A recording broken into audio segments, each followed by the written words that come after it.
ఈ ఆలయం పందుగ కొండపైన ఉన్నది. ప్రపంచంలోనే రెండో అతిపెద్ద శివుని విగ్రహం ఇక్కడ ఉంది. దీని ఎత్తు 123 అడుగులు. దీనికి బంగారు పూత కూడా పూశారు. ఈ ఆలయం యొక్క రాజగోపురం 20 అంతస్తుల్లో ఉన్నది. రాజగోపురం ఎత్తు 249 అడుగులు. గోపురం శిఖరం దాకా వెళ్ళడానికి 2 లిఫ్ట్లు ఉన్నాయి. ప్రపంచంలోనే అత్యంత ఎత్తైన రాజగోపురంగా ప్రసిద్ధిగాంచింది.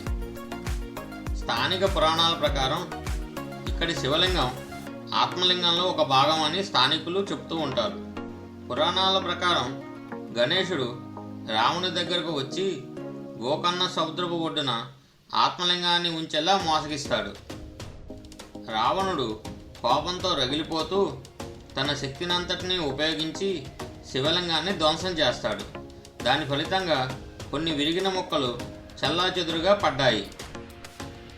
ఆత్మలింగాన్ని కప్పడానికి ఉపయోగించిన వస్త్రం కందుకగిరి వైపు వెళ్ళినది. అలా కందుకగిరిపై పరమశివుని ఆలయం వెలిసింది.